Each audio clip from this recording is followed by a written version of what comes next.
Why did you choose to go with metal versus plastic for B9 transmission mount insert? What makes it worth the premium price versus competitor offerings? Plastic is not the right material for this. I'm not even sure if I've seen a plastic version on the market. Plastic, uh, you know. They might be talking about the poly. Some people call poly plastic. Oh, okay, okay. That might be. And there's lots of poly ones, and that's an easy one. The poly ones do not hold up.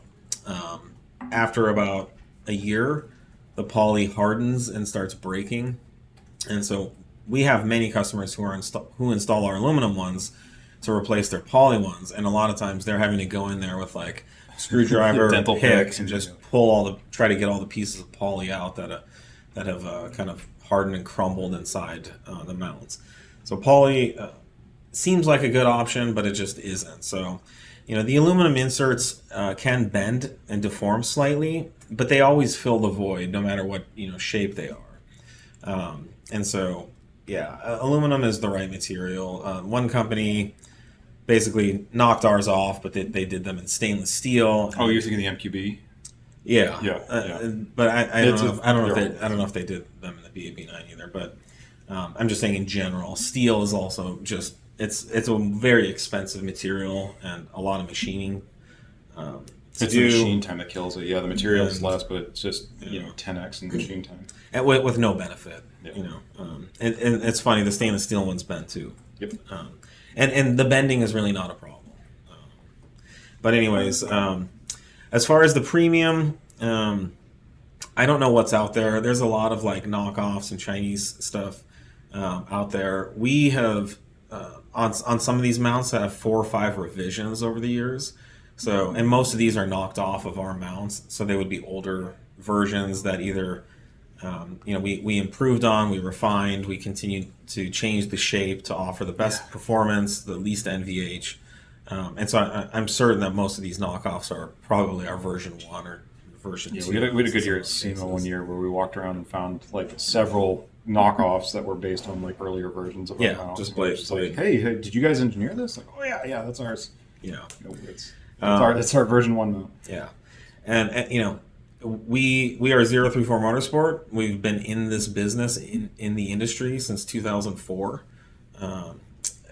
We have been here for almost 20 years now, and we will continue to be here for long into the future. So when you buy something from us, you have the assurance of buying from a company that is going to stand behind its products, that's going to take care of you, that's not going to disappear overnight like some eBay seller or some of these smaller tuning shops that have come and gone who have knocked these products off in the past. And a company that's constantly developing and investing in Volkswagen Audi tuning applications to continue to bring new products to the market. So some of you customers have been with us for years, for 5-10 years. In fact, there's the very first customer that ever ordered on 034EFI.com at the time. He still orders from us. He placed an order like 2 weeks ago. He still lives in Florida.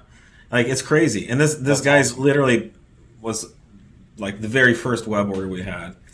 And he continues to buy. And he's modified a C4 S4. He had a 200 turbo for a while, an Quattro, an 8090. Then he got an A4, then an S4.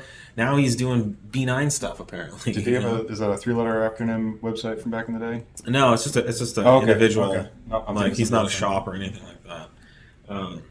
And I think the only time that 034 Motorsport we lose customers is when people just kind of move on from the hobby. They end up having kids, they get married, they start working. We're not here to just make a quick buck. So you're not just buying a piece of aluminum; you're buying from us, and we require a certain amount of. One, we do things in a way that's not necessarily the cheapest, lowest cost. Engineering these products is not cheap. Yeah, we have actual engineers sitting at workstations here every day. QCing these products.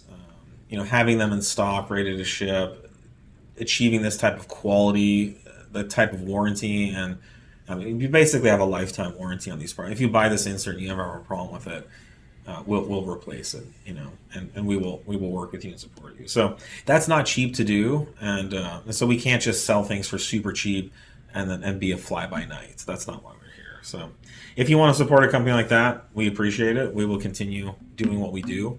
We've had very good luck and success with this strategy of offering premium products at very fair value, high value prices. But we're never trying to be the cheapest on the market, because we can't do the race to the bottom thing and No, provide it's a race to the the bottom. product and the support that we feel is correct.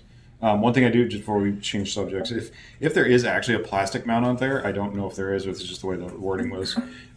Be very careful. Like, do not run that. Those mounts on the B9s and the B8s are limiting devices for the transmission as well. That's right. It will stop the transmission from lifting through that mount. If you have actually a plastic mount, like somebody thought they were being clever and did a plastic injection molded mount or something insert, then they clearly don't understand the forces being applied to that, and you'll end up eventually cracking and destroying a plastic insert, and likely busting the transmission mount entirely and causing lots more damage. It would be dangerous. Even the Pauling ones have to have a metal plate there, like Nate said. Yeah. Every motor mount should have a limiting device to prevent it from completely separating, and that's what that metal plate. One of the things that metal plate does.